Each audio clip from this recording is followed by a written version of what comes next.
Welcome to Conversations in Horror. I'm your host, Kevin L. Powers, and I am actually a special guest for my own show, as I've allowed two of my other special guests to take over as they go through their top 5 best and worst films of 2023. Originally, this was filmed as just before our original episode that we decided to have fun with, but it's a great idea to actually do top lists between us guests about horror and everything else. So without further ado, we're going to jump right into this outtakes special episode. We hope that you enjoy it, and just keep in mind that it's pretty rough, as we didn't know what we were doing until after we started doing it. So we hope you enjoy Conversation in Horror, Outtakes, and Rough Cuts. Okay, so Phil, I need to know what your top 5 and low 5 were. Yes. That you mentioned yesterday. Yes. All right. So, my top. So I'll start with my bottom 5. So in context, 5 is like. So 1 is the worst. Yes. Same thing with the best. Like 1 is the best. So, I'll go with my bottom 5. Number 5 is Gran Turismo. Because it's basically just a commercial for the video games. It's the most generic sports movie. The only good part is David Harbour, and even his role is just the generic coach. It's just that David Harbour's a good actor, so he actually is more makes it interesting. But yeah, number 4 is 65. It's just Adam Driver shooting dinosaurs, which wouldn't be bad if it wasn't for the fact that, first of all, they do the generic let's do the gruffy lone wolf who adopts a kid, which everybody did in the last 3 years. Oh my gosh, I'm freaking finally watching the Halo series because they put it free on YouTube, and they did the same thing there. I'm just like, why? It's so bad. I'm so tired of that trope. That trope is it's because it's getting used too often. I'm tired of it. But it's my biggest thing too is with 65 too was they were like, everyone speculated that, is this going to be 65 might mean they're on Earth. I can tell you they spoil that in the first 15 minutes. They go exactly. They really tell you. And I'm just like, why? I'm like, that was the only interesting thing in the movie, and you've already spoiled the fact that yes, it is on Earth. I'm like, stupid. Number 3 is Indiana Jones Dial of Destiny. It really sucks because I love James Mangold. So when I found out he was directing, I was so excited, and then it's just you've got Harrison Ford punching out people that he should not be punching out. You've got talking about Indiana Jones. So 65 and Indiana Jones were both part of my indifferent pool. They were not even on my worst 5. I enjoyed 65. It was an interesting concept, but I think it would have worked better as an indie film than as a mass-produced studio film, which is how it was marketed. I think that's one of the reasons why it failed so badly. It was because it wasn't what they saw the trailer, and that's not what they got. They got this almost indie film that was kind of stuck in between being a studio film and an indie film. Well, I said my issues with 65 is that, it was advertised it's Adam Driver shooting dinosaurs, which is fine. One of the worst things I thought they did, which it would have been fine if it, like you said, if it was a short film, was the whole speculation of 65 was, is this going to be revealed that it's going to be on Earth? And they revealed that in the first 15 minutes of the movie. And it's okay, there's no speculation for the rest of the movie about it was in the trailer, dude. They don't reveal it in the trailer. They don't actually state it outright in the trailer.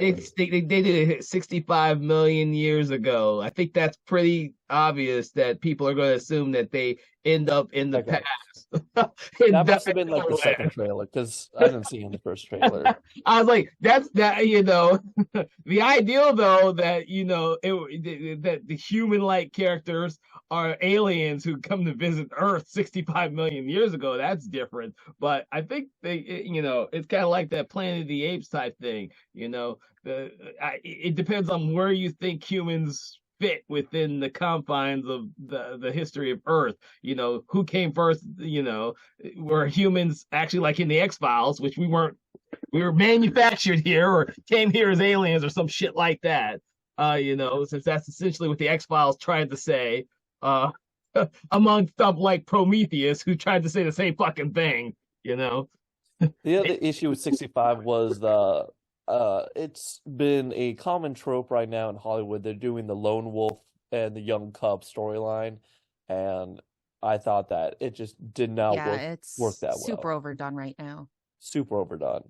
Again, like the biggest thing I was hearing, like people state and stuff, is that, you know, you get the lone cub who like doesn't know can't speak the same language, and they established early on that like, okay, she like kind of gets it, but sometimes not. And then halfway through the movie, he'll just say stuff, and she's like, "Got it," and it's like, just completely blow over the fact that it's just like she can't understand him for half the movie. I mean, that could have been interesting, but they half-assed it already. It's like, if I do like this hand sign, she's like, "Oh yeah, I got you. I know what you're talking about," because, you know, movie logic.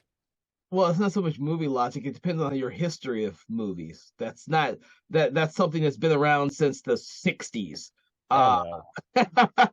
You know, there's literally an entire film series called Lone Wolf and Cub. That is exactly that trope, and there's like 30 fucking movies that follow that whole thing. Yeah.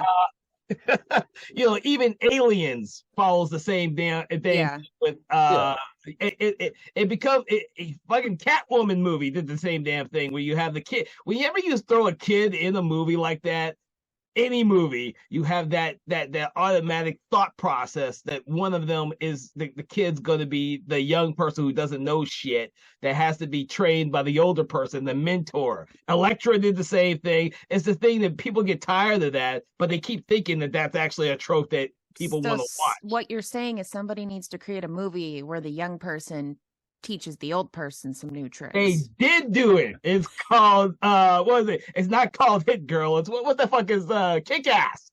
Oh yeah. They did it in Kick Kick Ass. Good point. Yeah. Good point. And you know what? People thought it was too fucking violent. Okay, so number 2, Phil. But the real quick with with that, the only time I was fine with that, I thought they did a good twist of it, was Logan, because the scene when she starts like talking, but she's talking in Spanish, and Logan's like, "You can talk this entire time." I love Logan. It's such a good movie. It's such a I'd good have to movie. rewatch it. I like parts of it for some reason, but They do the black and white version, and it's totally worth it. That's what I heard. That's what I heard. Yeah. Okay, my number 5 was Gran Turismo, because again, it's just the most generic sports movie ever. David Harper's the only thing good in that movie.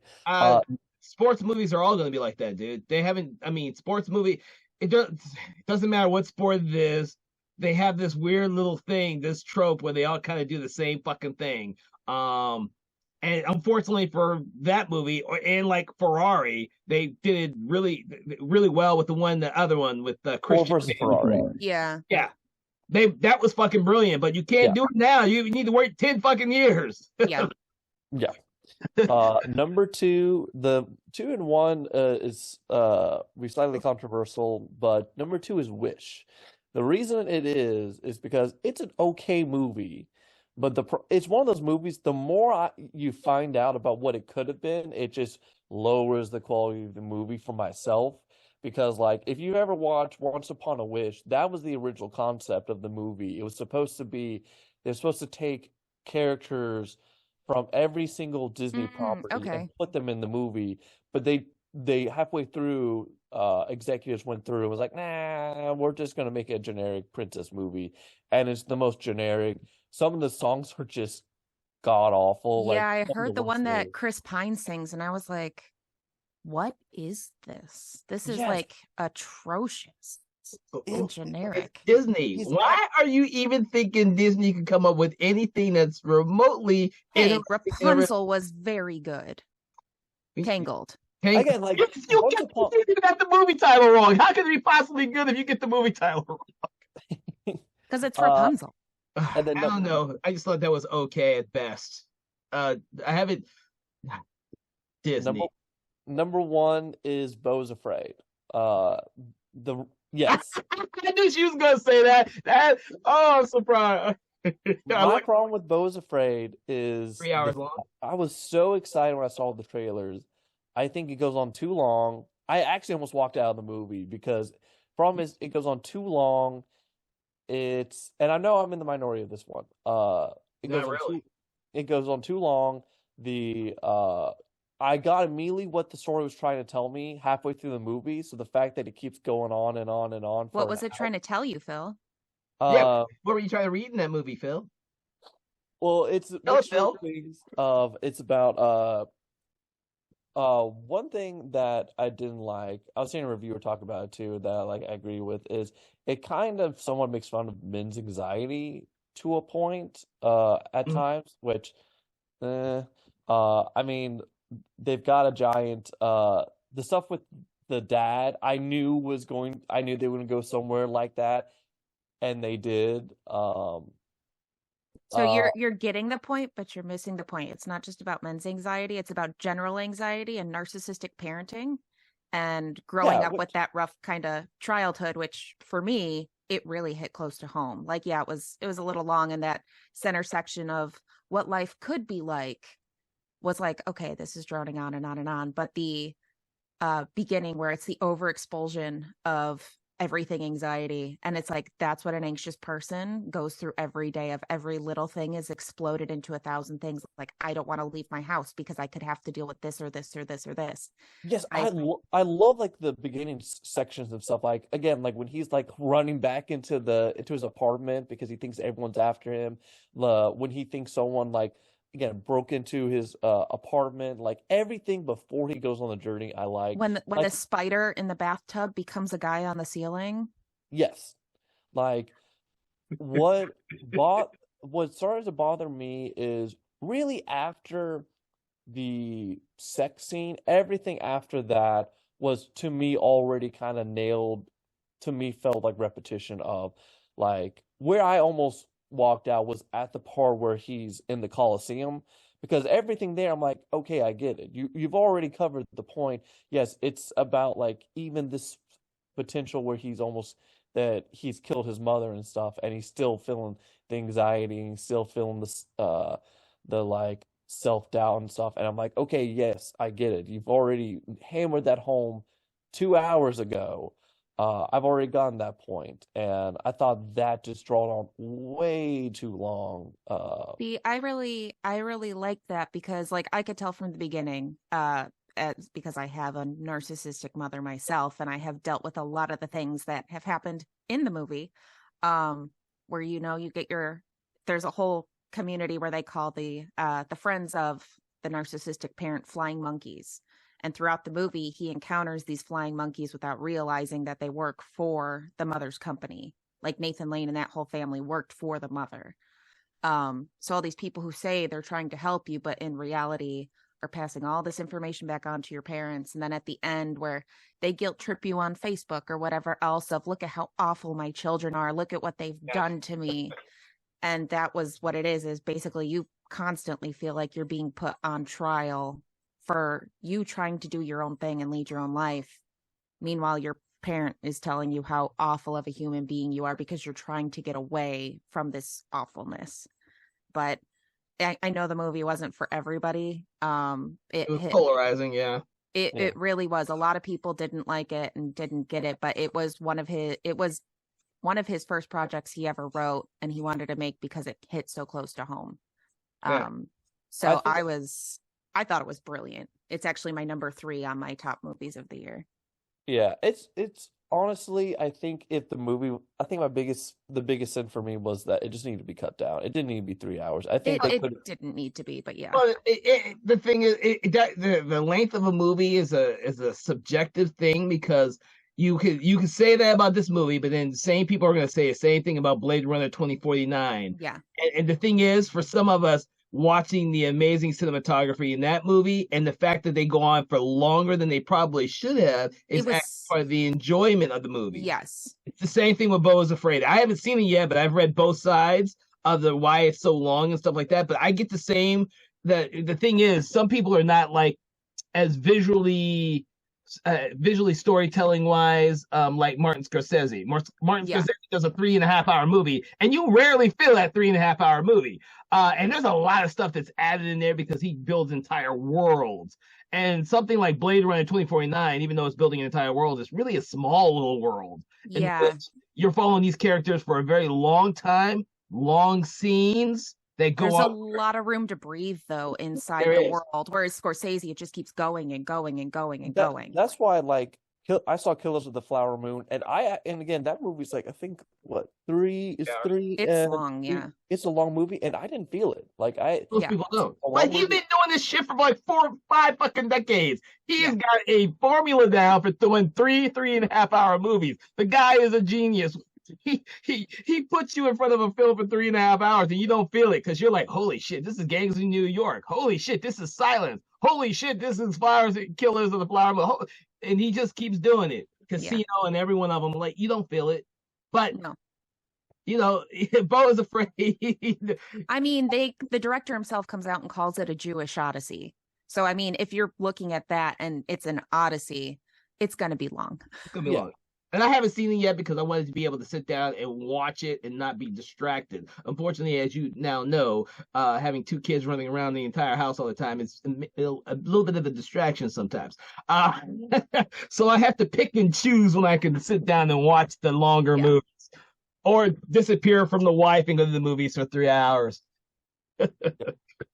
I have 2 mentions of most disappointed and Dark Horse. Dark Horse is a movie I didn't think would be as good, but ended up being amazing. Most disappointed is Five Nights at Freddy's. You do again, halfway through the movie forgets it's a horror movie. Like I don't think it forgets it's a horror movie. I see. The thing is, I don't. The audience for that is not an older adult. That damn franchise has been homogenized and taken away by kids and teenagers of the games and everything. That is not for a horror fan or adult. That is specifically designed for a specific age group that has now taken that to a pop culture reference. I have never played the game, never read the graphic, never read the book. When I saw the movie, I was like, I was like, is this for fucking kids or is this for adults? This is the CW version, and that's why I really enjoyed Willy's Wonderland, which was supposed to be the original one, and then they lost the rights at the last minute that they couldn't keep making it, so that's why they called it Willy's Wonderland instead of Five Nights at Freddy's. Willy's Wonderland is for adults. Five Nights at Freddy's is for the younger audience, like the pre-teen/teen thing, and that's why it was so successful. It hit its target audience, and that's why it is the way it is. For an older, you see him in the background. He's trying to. His face keeps getting through the blur. Yeah, because I told him he could watch TV after he finished doing this coloring. Did you finish it?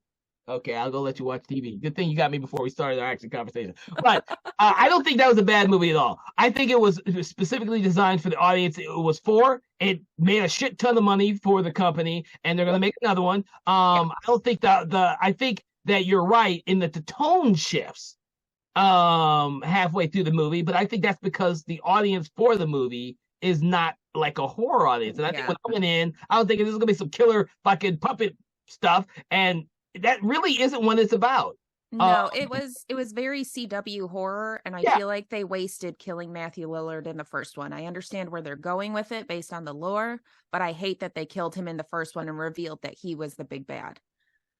Yeah, it's one. Well, I saw that from the very beginning when I saw Matthew. Oh, yeah. Everyone predicted, like, you don't cast Matthew Litter if you're not going to do something big with him. My thing, too, with it is that I am excited for a sequel because I hope that they learn from some of the criticisms that was given.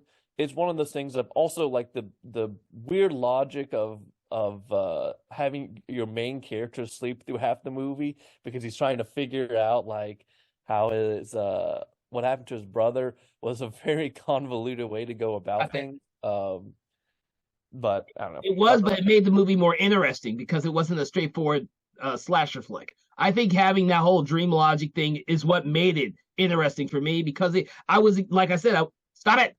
I was expecting a straightforward slasher flick, and that's not what I got. That's one of the aspects that made it more interesting for me.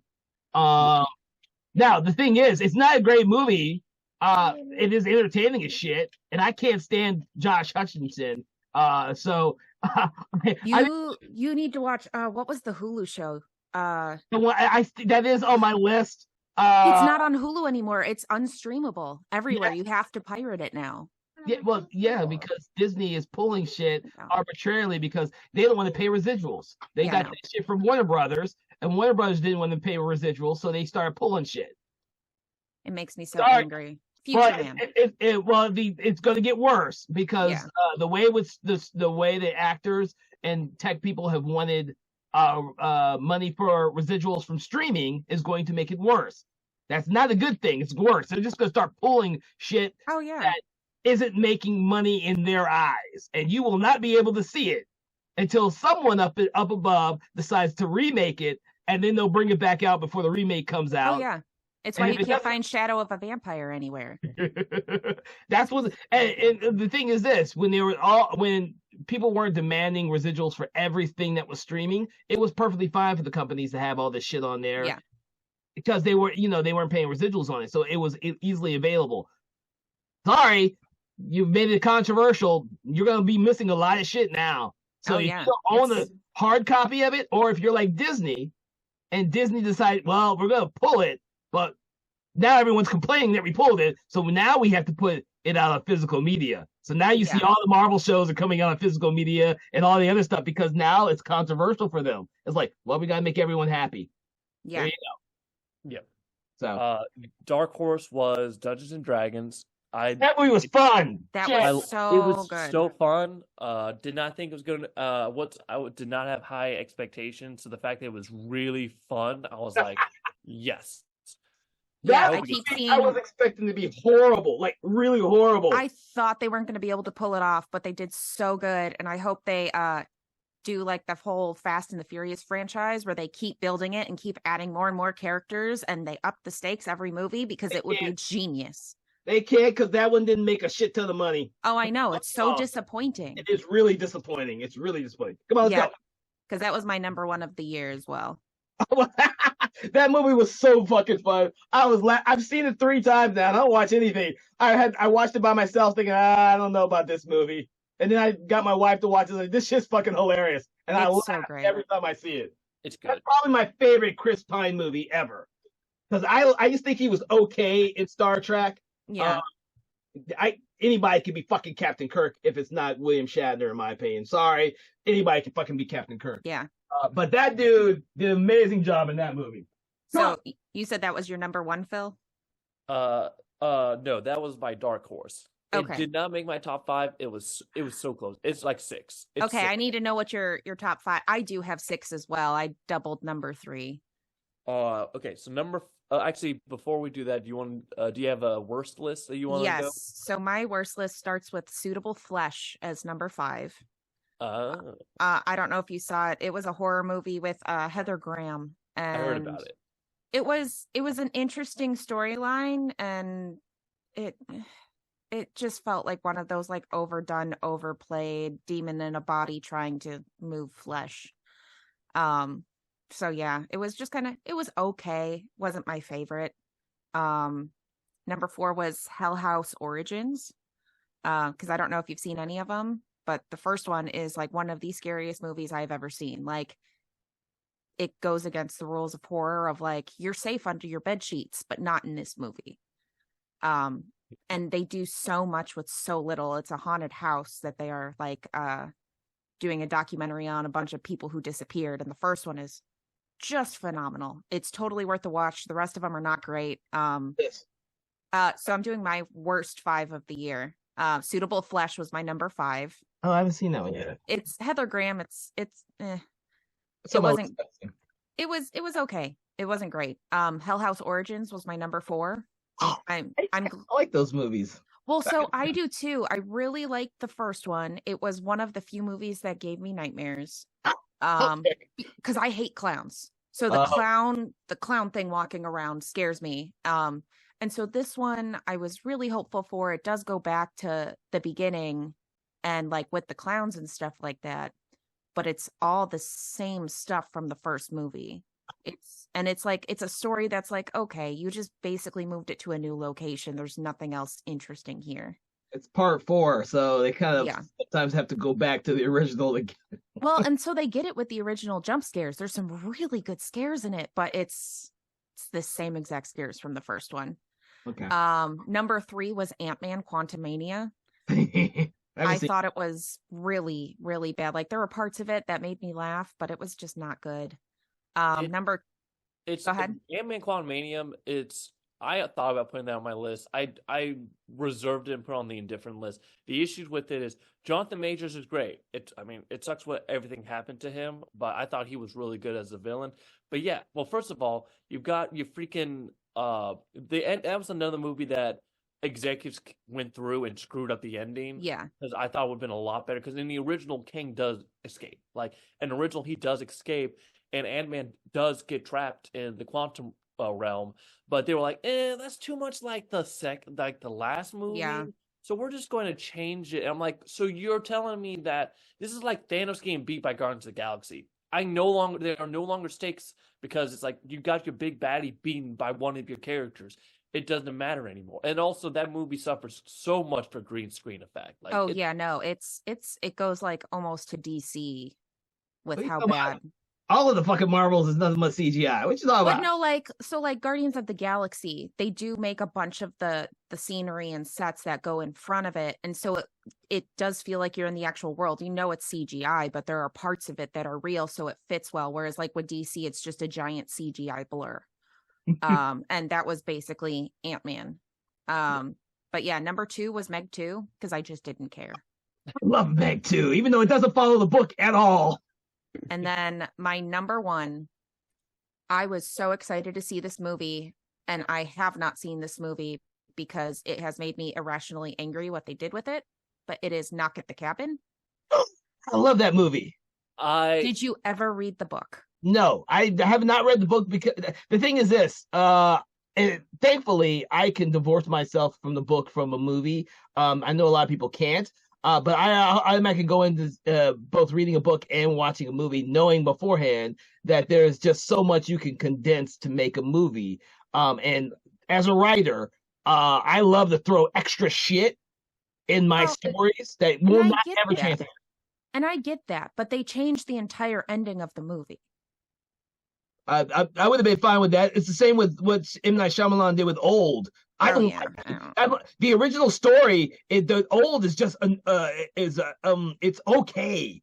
The movie is so much better than the fucking graphic novel it's based on. It's the same with Snowpiercer. Snowpiercer is a horrible fucking comic book. Horrible. Yeah. The movie is fucking brilliant. Yeah, exactly. But no, like what is it? Knock at the Cabin. It was Cabin at the End of the World was the book. I read some of the author's other stuff, and it was great. Like Head Full of Ghosts is a phenomenal story. So I read this after finding out that he was making this into a movie. Super excited about the cast and everything like that. And then Cease is amazing. He's the best part of the movie, in my opinion. Yeah, I mean, I was really excited for it. And then spoilers, because Phil, have you seen it? Yeah, no, I'm on your side. Me and Kevin talked about this movie a while back. Yeah. My biggest issue with it is the fact that I love with both Old and Knock at the Cabin, M. Night's twist is not even a twist. It's the explanation. Well, no, he's not trying to do twists. Everyone keeps thinking he's trying to do a twist. He hasn't done a twist in a long time. Yeah. It's just something that he unfortunately got saddled with early on in his films. There's not really a twist. It's just like The Visit. There's no twist. It's just a reveal of what actually happened. The old people are not really their grandparents. That's not a twist. It's not a twist. That's what it happens in any mystery. It's not a twist. Yeah. It's just the way it's a reveal. But no, the original ending is the daughter gets shot in the fight instead of the husband. Mm-hmm. And the whole point of the book is like them trying to find a safe place for their daughter, and in all of their arguing and misdoings to each other, they end up killing the one innocent character who is trying to help both sides. And it is just heartbreaking. And then they go off into the distance, not knowing if what everything going on the TV was the end of the world, if it actually happens or not. They're just limping down the road because they can't drive any of the cars. They can't escape. So they have no idea what's in store for them. And I was like, as soon as I heard they changed the ending, I was like, nope, can't. It's open-ended. It's an extremely well done movie. Yeah. But the thing is, trying to get a studio to back them killing a child at the end of the movie is going to be hard to begin with. You could, I mean, unless you're an indie film and you're, it's going to be hard because the moment that gets out, that's when you have the parents of people say, I cannot believe this movie was made, blah, blah, blah, blah, blah. You'll never get, studios aren't stupid. I know. But then A Quiet Place kill a child in the first 15 minutes. Yeah. Yeah, they do. They do at the very beginning, in Quiet Place. But also keep in mind, A Quiet Place, who produced A Quiet Place? That was an indie one, the first one that came out, and then I think remember who produced it, though. Yeah, I can't remember. Now that's a whole franchise. But yeah, with the ending, I agree with you, Sarah. I didn't mind the changing of who dies.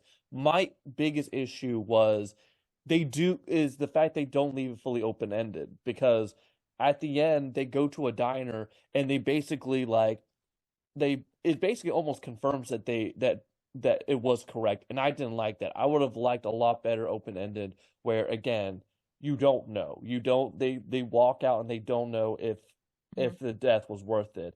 That's what drove, overall the movie, I was actually enjoying it, but that did ruin the movie for me, was the diner scene at the end, where they basically said, oh yeah, no, basically it was real. I'm like, great. Yeah. Well, keep in mind that that's essentially what the Shyamalan did with Old too. Old in the original graphic novel was open ended, but he gives if you ever read the graphic novel, because it's boring, it's not really good. It's a great concept, but they don't explain shit in the graphic novel. It's the same with Snowpiercer, because it's fucking French. French people are fucking weird. I keep reading French comic books; those fuckers are weird. But they're old. They don't explain, the main characters don't ever escape the island. They are more or less stuck there, and she knows that she's going to die soon. And you don't get the idea that it's an experiment with a whole bunch of the corporation trying to figure out all the different ways to use this for medical purposes and all that other shit. That's something M. Night Shyamalan completely added. It's all completely fabricated. None of that's in the graphic novel. None of it. He wanted to give an explanation for it, and a definite explanation for it, which is what it needed in this to make a mainstream film. It's okay to do a open-ended film, but you know how often it's done by companies that aren't A24. Yeah. See, I actually don't mind. See, I think if you're going to have an explanation, it has to be interesting enough to warrant it. Old, I was fine with, because like you said, I actually think that reveal was interesting. It was interesting enough to reveal, to answer the questions for the audience. For Knock at the Cabin, they don't, because it's not like God comes down and goes, yes, I did this because I wanted to do X, Y, and Z. It's a half-ass explanation of you just know, oh, it was real. Yeah. But you don't know why it was real. You know why it actually happened. You don't need to know why. It's like Revelations. What do they call it? I think it's Revelations in the Bible. I think so, yeah. It just happens. You don't know why it happens. It just happens, and everyone's fucked. Pretty much. If you ever saw the movie The Remaining, which is all about the revelations, and no one knows what the fuck's happening. People are just dying, but they're not really dying. They're ascending. The people who are left behind are the people who are going to hell. They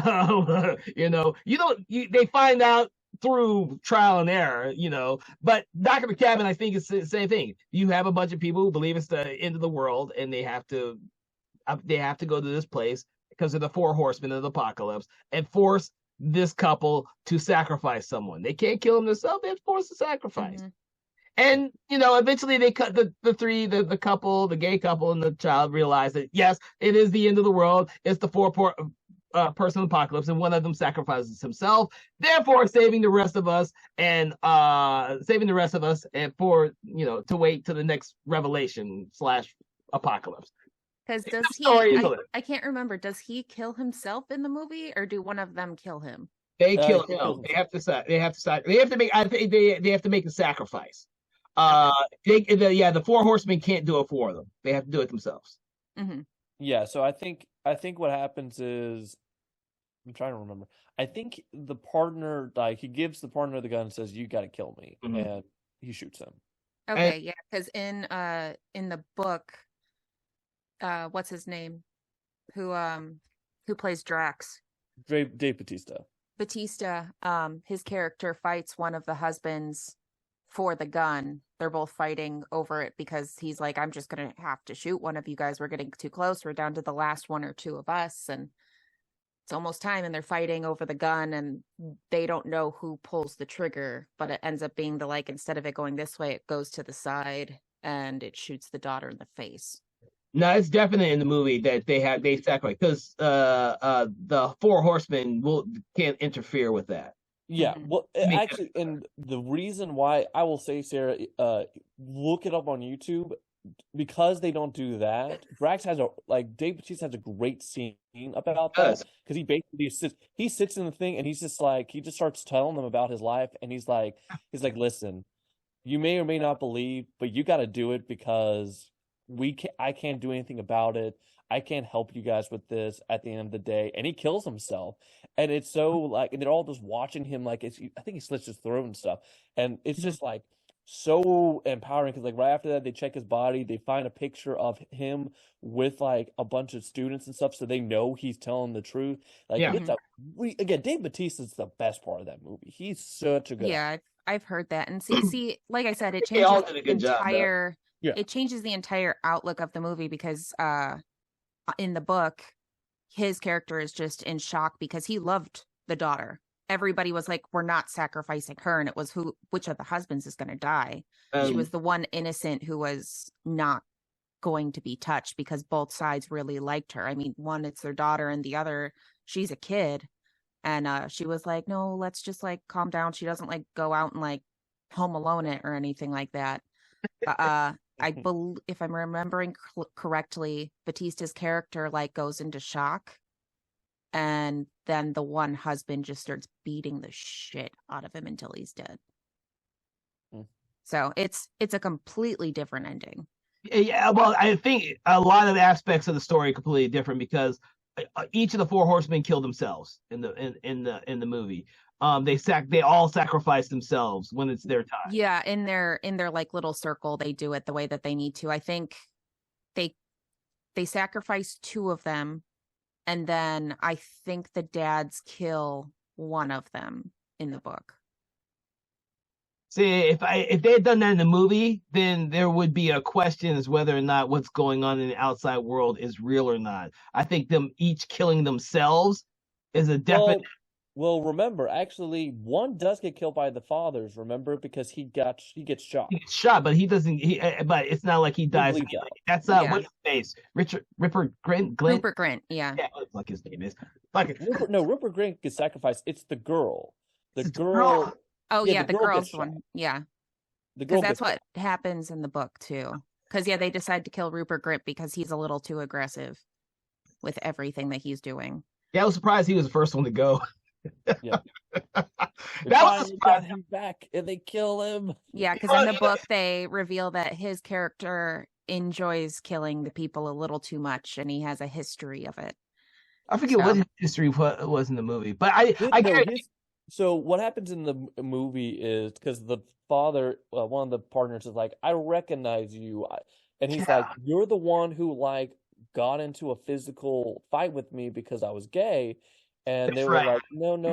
And then finally, when he dies, they go through stuff and they find his wallet, and he's like, this is it. His name, the name he gave out earlier was fake. And so that's why they theorize, okay, this might be, they might be doing this against us because we're gay. Yeah. Yep. Kevin, what are your top 5 worst movies? Worst movies? I couldn't even tell you. Oh, you didn't do Phil's homework? Fuck no. Phil's homework. Phil's homework is homework that I don't ever do often. I can always look though. But I, because I keep track of all the shit I watch for the year because I write all my fucking reviews and shit. Same. That's how I keep track of mine. Oh no, I had to go through IMDb and find out what I watched that came out this year alone. Oh geez, nah. I haven't done my year of reviews yet. Normally I would have done it or started doing it already, but I haven't done it already because I've been too busy working on the podcast. I need to finish posting mine. I've started typing it out, but I haven't posted. I need to start keeping track of what I watch. I watched less movies this year than I did last year. Always have a goal. My goal for last year was 250 new films. I only got around to 214. Yeah, because I did this year for Halloween, instead of watching our favorites, we did one new one we have never seen each day. So that was like 30 days of new movie. Nice. I will say one of my top movies was Spider-Man Across the Spider-Verse. That was my number 5. One of my worst. Don't be talking about best. We'll get to that. One of the worst was Teenage Mutant Ninja Turtles. I thought that was a piece of shit. I didn't see that one, so I really? can't help you there. I thought that was a piece of shit. I do not, dude. I'm a hardcore Turtle fan. You don't fucking rewrite the goddamn history of the characters, dude. Yeah. You don't rewrite them, and I can't stand Seth Rogen and his fucking writing partner and all that shit. So they already had strikes against them on my part. But when they rewrote the fucking story, that's when they got like, dude, this is fucking stupid. I watched it with my son, and this is fucking stupid because they kept doing stupid shit because that's the way Seth Rogen thinks. He thinks stupid shit is funny. The shit is not, dude. I can't stand Seth Rogen. When they told me he took over the reins, I was like, shoot me now. And I gave it a chance. I let my son watch it. My son watched it. He enjoyed it. I was like, this is some stupid shit. I'm like, dude, stupid shit. I can't believe that this made stupid shit. That's one of the worst movies I saw this year. I was like, God damn it. Sorry. That's one of the worst. 2023. Oh, The Creator is one of my favorites of the year. I fucking love The Creator. I thought we'll talk about best later, Kevin. I'm just going down to 2023.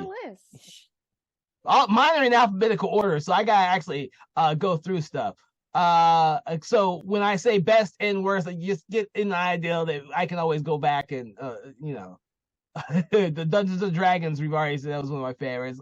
Yeah. Exorcist Believer, not good. Not, you already talked about that. It's one of mine. For this, I actually am surprised the Exorcist Believer wasn't on your bottom, Sarah.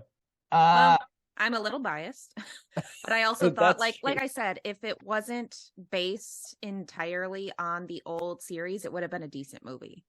Yeah. It's just the fact that it was based on some of the original characters. It was like, this isn't The Exorcist. I loved Godzilla -1. I thought that what was this? The fucking what the hell is that damn movie? I just saw it on my list. I wished Insidious: The Red Door had been better. Same. I thought that was a letdown.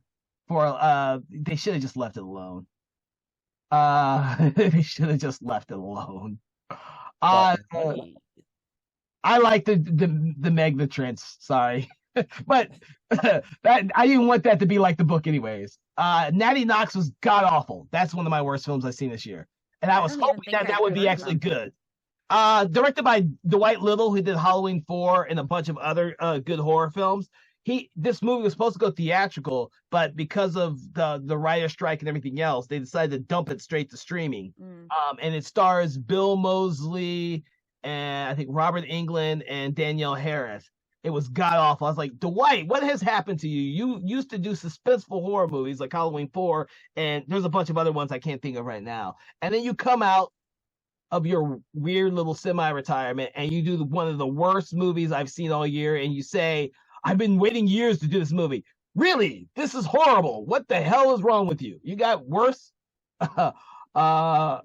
Oppenheimer I love. I love The Nun too. I don't care what y'all motherfuckers say. God damn it, I love The Nun too. I just finally saw The Nun this year, and I was like, I love The Nun. This is the jump scare bullshit I don't care about. You know what? But the thing is, it's very effective jump scares. Yeah. I saw both of them at the theater, and I know how many people did not like the Nun movies. There's like this huge group of people who hate the Nun movies, and then there's a group of people who like the Nun movies. And I like watching those with an audience because I like watching people jump. And I was like every time I watched the Nun and the Nun Tale, like I remember when I saw the theater and the motherfuckers jumping in front of me. I was like, motherfuckers. I liked it better. Her jump scares better in The Conjuring 2. I thought the Nun's jump scares were better in that one. There's no denying that's a great movie. Yeah. Conjuring 2. But yeah, but no, I don't like jump scare movies. I feel like they're cheap. They're good to watch with groups of people when you're like trying to have fun and like show people like this is what horror can be. But then if you want something to actually think about, those are my big movies. I was not a fan of Resident Evil Death Island. My husband wasn't either. He was disgusted with it. That. It was like a retread of the bad parts of some of the other animated films. I'm like, dude, how can you not get this right yet? Like, you keep taking the bad parts of those animated movies and putting them in another bad animated movie. Yeah. What was the one I love? Saw 10. That's okay. The best sequels of the entire franchise. Didn't care for Scream 6. I just thought it was okay. I enjoyed it. I figured it out like a third of the way into the movie. But yeah, I enjoy Scream. Scream is one of my favorite franchises, so I always see. I mean, Scream 7 is just going to hell. Huh? And then Scream 7's just going to hell. Like that. Like the more and more stuff comes out with this, like it's done. Just go ahead and just cancel it. Yeah, because Scream was the original like horror parody. It was way too smart for what it was doing, and they knew how to call it throughout the show with what's his name's character, Jamie Kennedy's character. Yeah. Which is why I like the first two Screams. Yeah, the third one really jumps the shark, but at the same time, I thought it was really funny because they're in Hollywood and they're doing. Yeah, it had Parker Posey. I'm sorry, I love Parker Posey. She's the whole thing. Carrie Fisher is the underground like secretary of everything. I thought was hilarious. And the fact that they throw in it's her half brother, I was like, okay, what is this bullshit? Scream 4, I hated. I have never seen that other than the one time I originally saw it. I thought it was a great return to kind of the original stuff after the fifth one. Wait, which one was the fourth one? Was that the one with Emma Roberts? Yes. Where they bring it into the new age and they live stream everything? Yeah. Yes. I really enjoyed that because they were bringing it into the new age. I thought Scream 5 was a much better way of doing that. Because I'm trying to remember, which one was 5 then? 5 is the first one with the new characters, the real new characters who are taking over the franchise, who are all now gone. So they can't. I'm like, I don't know what you're gonna do with the new one, you guys. Start all over again. Yeah. Yeah, because it was one of those things. Like I watched it and I was like, okay, I'm glad that they're getting away from some of the original people. We can have some like new characters doing this, and I thought it was fun.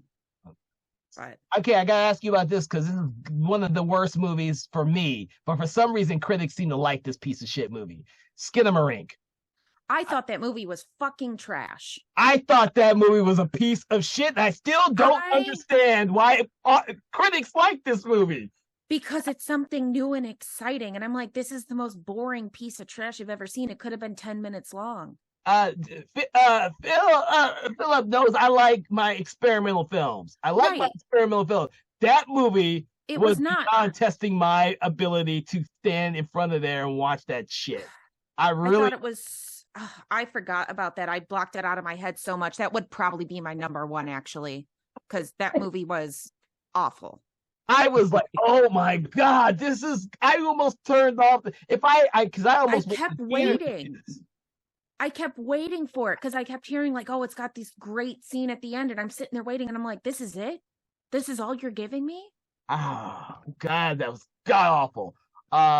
Yeah, from the trailers I saw, I'm just like, yeah, I'm good. I don't need to. Well, it's like how they say everything on Netflix now is the newest and scariest thing people have ever seen, and I'm like, these people haven't watched many things, have they? Oh no, I took a break from watching a lot of Netflix horror films and started watching the stupid shit that was on Tubi.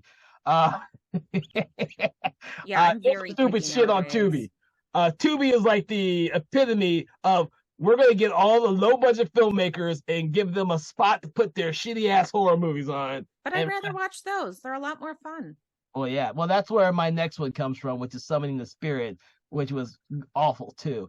That came out last year, and the ideal was interesting, but it was so bland and boring. It was ridiculous. Let's have a group of cultists, environmentalists who live out in the wilderness and fucking have either one of you seen it, first of all? Summoning the Spirit. So the Summoning the Spirit is like a goddamn people who worship a fucking Bigfoot, who uses the Bigfoot to kill people who don't acquiesce to their way of life. And that may actually seem like an interesting concept until you're watching it and shit, no one's died in like 40 minutes. When the fuck is this movie gonna start? I'm like, oh, but we're getting into the characters. Yes, but the characters are horrible. I want to see some death by some fucking Bigfoot. I was like, oh my God. Yeah. I mean, it's great. It could have been a good concept. People who worship fucking Bigfoot in the wilderness, who used fucking Bigfoot to kill people who try to, yeah, it was an interesting concept, but it's fucking boring. I was like, holy shit.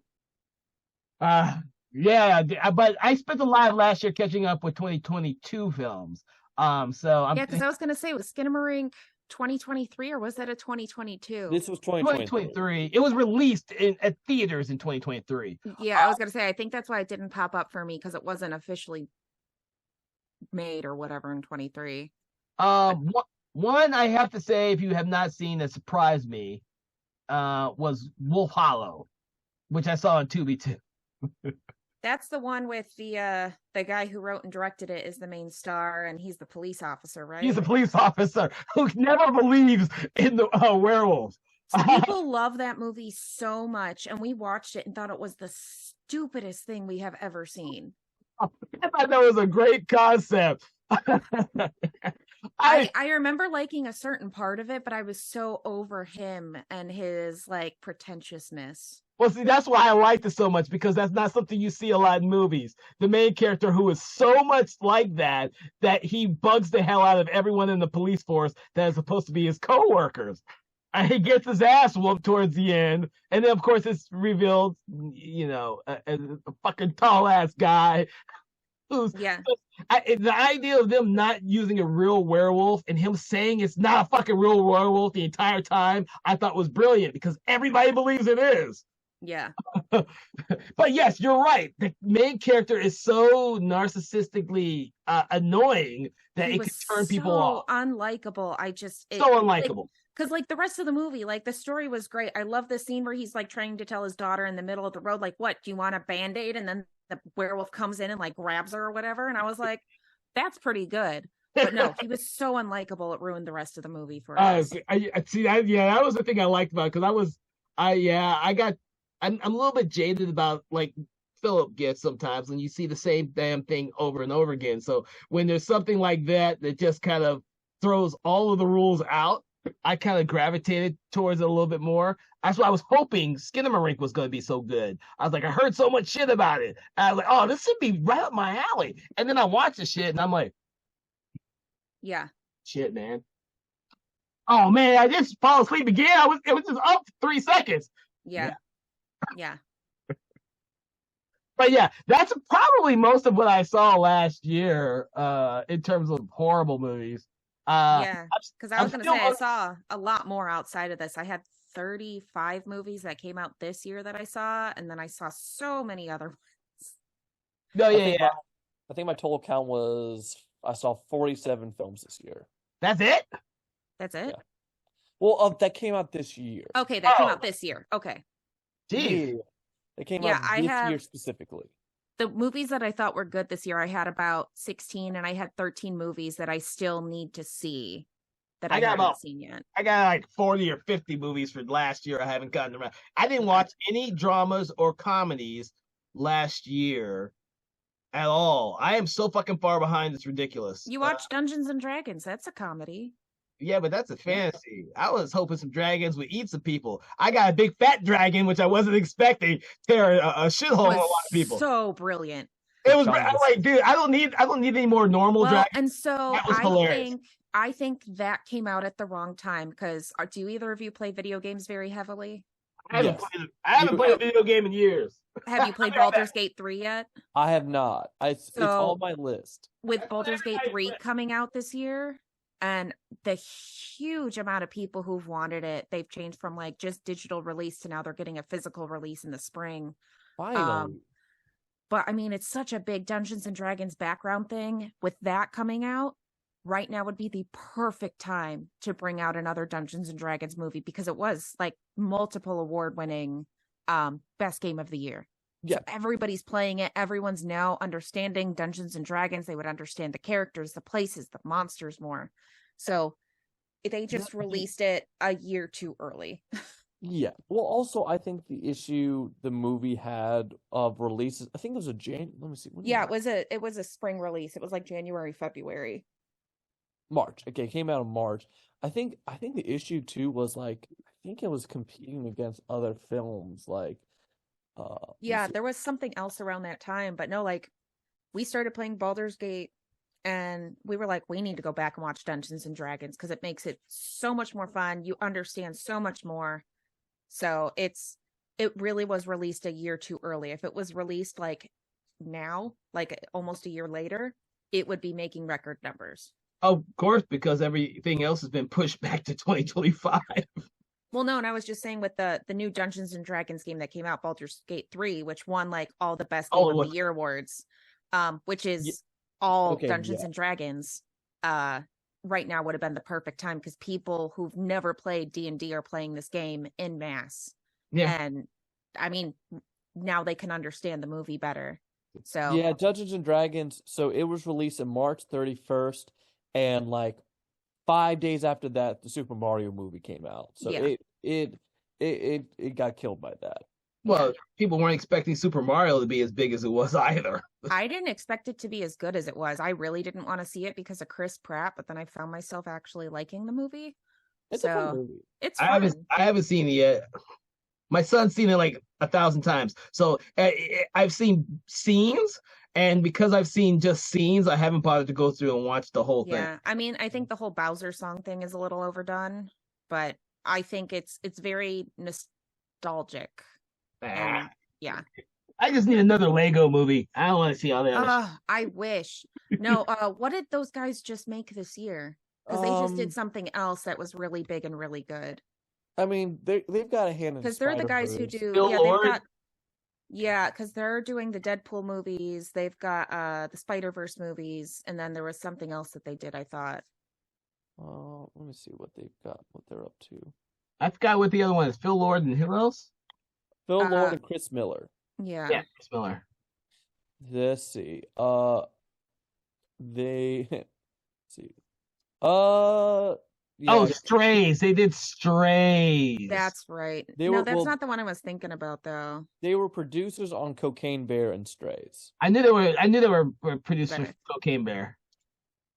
Cocaine Bear, I thought, was phenomenal. We had so much fun watching that. Oh yeah, that's the easily rewatchable movie right there, dude. Yeah, easily rewatchable. But if you haven't watched The After Party on Apple TV yet, they've got really 2 good seasons. It's a murder mystery comedy with rotating cast, and they just do a phenomenal job. I love the lead guy, Sam Richardson. Welcome, Space Brothers. All right, do we want to go ahead and start? Do we want to start, or do we want to do our top 5, or do our top 5? Let's do you want to do a quick top 5? Go do a quick top 5 so we can start. Okay, top 5. Brought to you by Philip Wray. Number 5 is Guardians of the Galaxy 3. Again, it's I think Guardians of the Galaxy overall, the series, like that is probably the most solid Marvel like series like they had, where mostly every single movie is decent or great. Again, everything with Rocket was great. Everything with the villain was great. I enjoyed it. Number 4, Barbie. Yes. Again, it's just it's way better than it should have been with the title Barbie. Like, damn. Number 3, Godzilla -1. I saw that with Kevin. Again, it solved the biggest issue a lot of people have with Godzilla movies, where the human story is not the most interesting, and it's so interesting. Like they did such a great job. You don't watch enough Um, Godzilla movies. That's all it is. Number 2 is Across the Spider-Verse. Again, first Spider-Verse was great. Second one just as great. I'm excited for a third one. And then number 1, this is something probably neither one of you have seen. Iron Claw. So it's an A24 movie. It's about Oh yeah, the boxing Wrestler. family. yeah, it's Yeah. about the wrestler stuff. And again, it made me cry at the end. If you have Fucking brothers, snap. I know. I barely cry in movies, so like that's why like that's high marks. It's Zac Efron did amazing. The whole cast is Yeah. amazing. Again, if you're even if you don't like wrestling, I think it's a movie you can watch because they do a good job covering it. And again, just like like for me, if you have siblings, especially if you have brothers, it hits hard when you with that. So it kind of how Beau is Afraid spoke a lot to you, Sarah. Yeah. Iron Claw spoke a lot to me because I'm a one of 3 brothers. So like everything with the brother love ship, it's just like that hit way close to home to me. So Mhm. yep. I go ahead. I was about to say with that movie, Iron Claw. The reason why I have no interest in it is because it sounds like the exact same fucking story that is Fighting with My Family, which I absolutely loved. So I was like, fuck, I don't what this only came out Yeah. years ago. I don't need to see it again. That's literally Yeah. why I haven't had no interest. It sounds like that's like the historical story for every single wrestler, boxer, whatever. It It all does. seems to be about the exact same thing. I would say it's a little different because again, it's about the first half of the movie is very slow because you see the camaraderie with the brothers. That's the whole thing is there's no like fighting with your family. It's not like fighting with your family because the difference is all the brothers, the entire movie, like they're close. Like that's the big thing is they're all close. There's no squabbling. It's just bad stuff happens to them. Just circumstantial. Like again, they had to cut one of the brothers out of the movie because of again some of the tragedies just hit the same note. But yeah, definitely if you try if the comparison is fighting with your family, it is nothing like fighting with your family with that. Again, it is a lot more like because again the whole entire movie is not about them fighting, it's about them brothers working together and just bad shit happening. Okay. So my 5, it's actually 6. I have a tie for third. Okay. 5 is Across the Spider-Verse. Because I love Spider-Man. He's my second favorite superhero of all time. I've read more of his comic books than almost anybody else's. 4 is Thanksgiving. If you have not seen it, it is the most fun I've had in a long time watching a movie. We watched all of the original commercials before or in between the Grindhouse movies and then went and saw it that same day. And it was so much fun. Some of the like shot for shot scenes that they redid are just genius. Number 3, I have a tie just because they're on opposite ends of the spectrum. I've got Beau is Afraid and then Boogeyman because Boogeyman is one of my favorite Stephen King short stories. And the way they adapted it was fucking genius. Because it's not the character in the short story is in the movie, but then it's another family experiencing and learning from him what happened. So I thought those were good. Barbie was number 2. Watched it way too many times. I sing I'm Just Ken at least once a day. And then number 1 is Dungeons and Dragons. So it's your number 1, huh? yeah. I mean, we just keep going back and watching Dungeons and Dragons and Barbie, so they can't not be at the top of my list. Yeah, it almost sounds like it's what do you call it? Your guilty pleasure movie instead of being your best movie. No, I mean, they were both number 6 on me. It was so close to making it to the They top. were both really well done. I mean, like everything with Barbie, watching the behind the scenes features and how they coming as a girl who grew up with some of these exact Barbies and seeing them throw in the little the details and stuff like that of like the different outfit names and everything else is just hysterical. The set design is just amazing. Greta Gerwig does such a good job with almost anything she touches. I wasn't that big of a fan of Little Women. Well, I didn't like Little Women because that's Little Women. We also just watched what was the one she starred in with Adam Lady Bird? Or not with Adam Driver. I I think I know what you're talking about, but I haven't seen it yet. The one on Netflix where they're the family. Yeah, I haven't seen that Yeah. one yet. We just watched that one, and it is so surreal and funny. It's very, very interesting. Let's see. All right, give me 1 second. I'll have you mine. Oh, I forgot about that. I'm Driver. Did either one of you see Sick? No. I don't think so. Sick. It's by Kevin Williamson, who did the original Scream. He kind of plays with the whole what do you call it? The pandemic with Sick. It's actually fucking clever. I was surprised by that one. It's not a great movie. It's a very clever movie, just like he did with Scream. White Noise is what you're thinking of. Yes, White Noise. It was very well done. I hated White Noise. The one with Michael Keaton? No. Oh. No. I'm like, dude, that's a horrible movie. What are you No, this is the Adam Driver and Greta Gerwig one. Oh, And Don Cheadle. And Andre 3000. I don't. It came on Netflix. Yeah, it was a Netflix specialty. I thought it was like a different title though. I think yeah, because it's based on a book. I can't remember what the book is called, but it's not White Noise. Yep, Mike. Is it? Oh wait, I have seen that poster. Okay, yeah. No, it's the book is also called White Noise. Yeah, I had to look up about the book a little bit to understand the movie. Like I got just enough of the movie, and then the book filled in the rest of the spaces that I missed. But okay, I got mine good. Now. Whew, okay, I got mine. Keep in mind that I'm a little behind. I haven't watched a lot of shit. So some of the movies that probably would be on my list aren't on my list because I fucking haven't seen them. Because I haven't seen Barbie yet.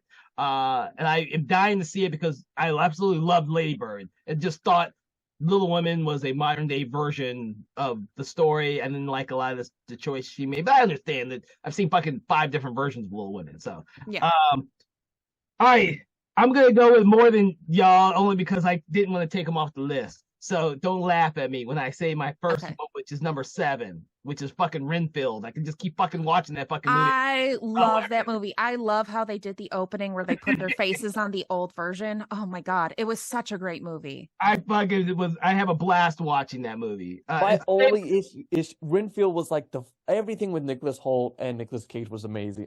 Everything with Awkwafina is the only things I didn't like. Yeah, I like that part. Yeah, she was okay. I didn't really care at the end of the day, but the other two made up for it. Yeah, the other two are like fucking brilliant together. Yes. So good. And Jean-Ralphio is the bad guy. I mean, come on. So funny. Number 6, of course, is gonna be Dungeons and Dragons, so that's why I added those two. My number 5 was Evil Dead Rise. I fucking love it. Oh yeah, I did love that. It wasn't on my top ones because I love some of the other ones more, but no, Evil Dead Rise was. I loved Evil Dead Rise. Number 4 was Spider-Man Across the whatever the fuck Spider-Verse one it is. I've seen that 3 times now because I keep watching it with my son. My son keeps falling asleep. That movie's too long for kids. He's fallen asleep twice through it. He likes it, but he's fallen asleep twice. I just love the fucking movie. Number 3 is The Creator. Fucking love The Creator. Number 2 is Godzilla -1. And then number 1 was Oppenheimer. Oppenheimer is still my favorite movie of the year. But I'm pretty sure that if I had seen Barbie would be in there because I love those type of films that throw people's expectations off of the story. It's one of the reasons why I like Gus Van Sant. I mean, To Die For is one of my favorite films because it throws your expectations out the fucking window when you're watching the movie. I love those type of movies. And I could never get my fucking wife on the same schedule to go see it. And because she wanted to see it as well. So she said, oh, wait, we're going to go see it here. And then we wouldn't go see it. And then it comes out on streaming and she fucking watches it without me. So now I haven't seen the fucking movie. I was like, God damn it. Yeah, no, we did Barbenheimer where we went and saw Oppenheimer, took an hour and a half to get some dinner and some more drinks, and then saw Barbie. And it definitely made the night better because going home after Oppenheimer was very difficult. I fucking loved Oppenheimer. It was really good, but it's one of those ones that I've watched once and I'll probably never see it again. Well, see, my problem is I keep going back to the story. I've read the book it's based on. Mm-hmm. I've read graphic novels that are based on the book that's based on the story. I've read all that shit. I was dying. I'm like, oh yeah, let's see this in a fucking movie now. So I loved it. I thought the movie did a great job for it. And if it had not come out this year, Godzilla surprisingly would be my number 1 film of the year. Godzilla has never been my number 1 film of any year, and I've seen like 5 of them at the theater. Because I am the guy who seeks out, like, I saw Shin Godzilla, I've seen the original Godzilla, Godzilla 2000. I go to the movies when these fucking movies come out. I'm a huge Godzilla fan. I mean, again, Godzilla minus one is just good. It's just a good movie. Again, they just did a really good job. It's one of like it's doing so good at the box office, which I'm glad to hear. Well, it's a $15 million movie. You gotta remember, Japanese people don't spend a shit ton of money on their movies. A $15 million movie that's making what I think 120 across the world right now. That's like gangbusters to these guys. It's like, holy shit! Yeah. You actually make money in America? That never happens. Yeah, it was supposed to like leave theaters, and then everybody was like, "No, people still need to see it," and they extended the release. So it good for them. Yeah, I'm excited once it starts streaming because it's not by us anymore. But then the creator too, I liked the creator. Again, the world building was amazing. Everything looked amazing with it. Like, again, that was another movie. Like, when you see the budgets like that, and then you compare all the stupid stuff that like Marvel's doing, Disney's doing, with it spending twice as much, and it's just like not looking as good. It's just kind of like it doesn't look as good. It doesn't have a great story like some of these other projects do. Well, keep in mind that a lot of the stuff is being outsourced to other countries, so they're not vying for every special effects person in America to do their films. That's the thing I gotta keep in mind. And like the creator looks way better than Ant-Man does, and Ant-Man's budget's way fucking more. But you also got to remember that Ant-Man is part of Disney, which is their budget. You have to ask your question this: how much is the special effects budget versus the budget to actually produce a Disney film, and how many people they are paying out the ass? That is what you have to ask. I guarantee you, most of the money for the creator went to the special effects to make it right. Whereas with Ant-Man, I guarantee you, most of that budget did not go to special effects. I'm guaranteeing you, Michael Douglas is still making a pretty penny off the little bit of screen time he has, and everyone else in that damn movie. Most of it goes to the executive producers, where there's like the 12 of them who've changed the script 17 times. Yeah, no. Because they're definitely not paying their employees top rate. I know that whole CGI controversy came out with them having to work like 20 hours a day to make the movie finish on time.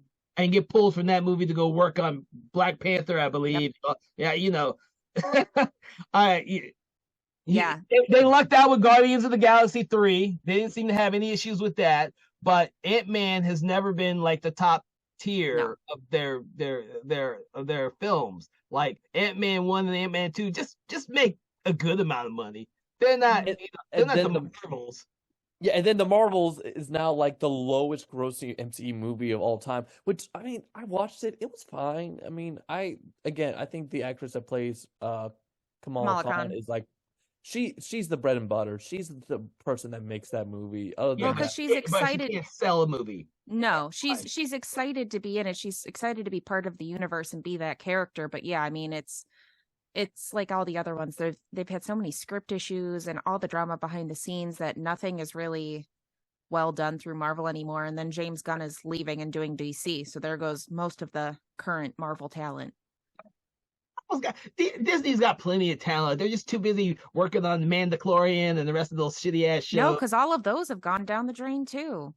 They just need a I don't know if were any of them ever any good. So Mandalorian was good the first season. The second season was pretty decent, and then the like most recent seasons, it's been like, how many celebrities can we throw into the background? And it just kind of takes you out of it. Oh, trust me, they're not in the background. They're right straight in center. We've got to have Lizzo Grogu and Jack Black. Yeah, getting held by Lizzo. It's like, oh look, is Lizzo holding Grogu? Isn't that a big thing? Yeah, like I had Dave Filoni and Jon Favreau, like they did great things with it, and then they kind of just like lost control of it because, you know, Disney's got to have their finger in every pot of the process. Well, keep in mind that Disney is it's a company ran by three people. The main Disney CEO / God oversight person, then Kevin Feige of everything Marvel, who thinks he's God over everything Marvel, and of course is it Kennedy, who's over everything over Star Wars. So And everything else is just nothing. All the rest of their stuff that's on streaming that no one's watching, all those little shows that last one season because no one's watching, that's all by someone else that they kind of forget is in the corner somewhere because they're not spending any real money for that. Well, and we're so oversaturated right now with Star Wars and Disney and Marvel. It's just like, just stop for a little bit, put out one movie a year instead of 3 or 4, and maybe you'll have some better stuff come out.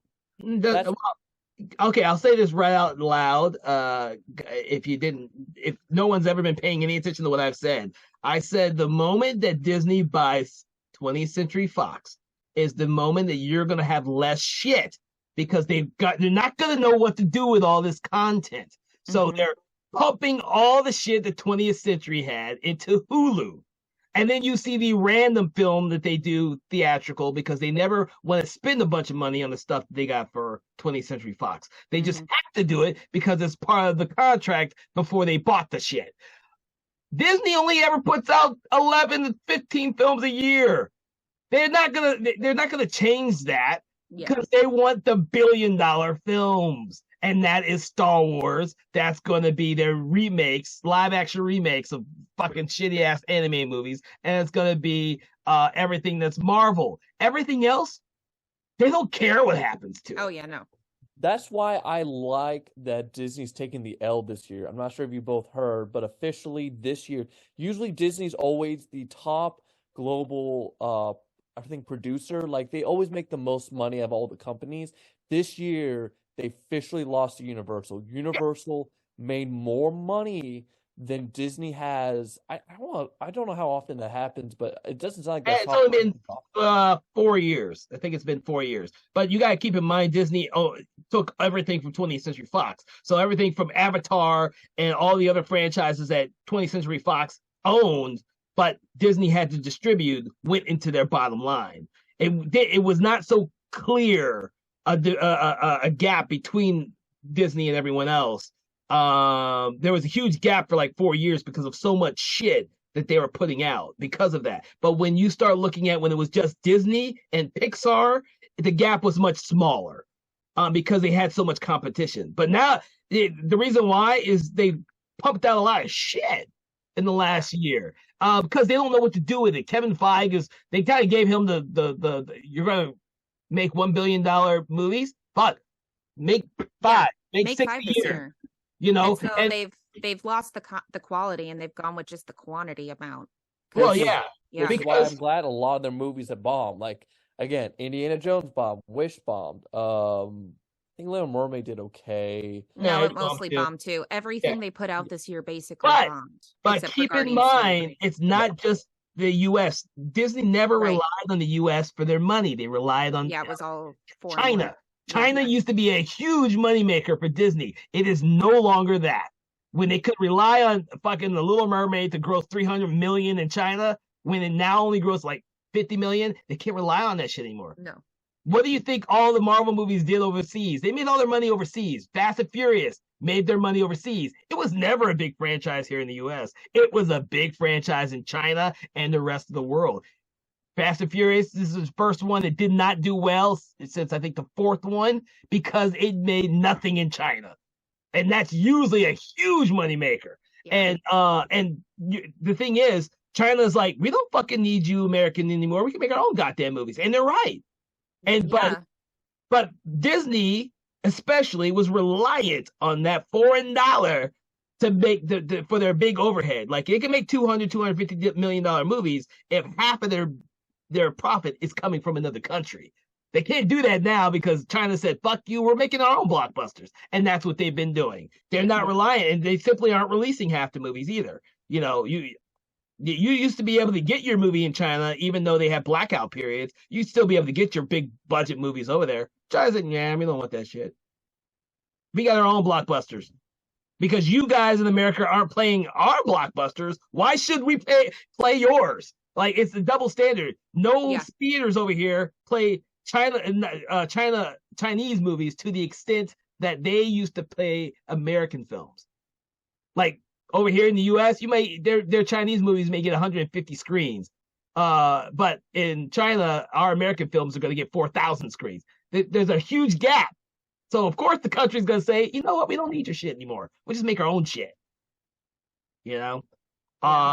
And that's why you have the diversified cast and stuff like Fast and Furious. They go to China and all the Asian countries to try and get into that market, because that is the second largest market is China.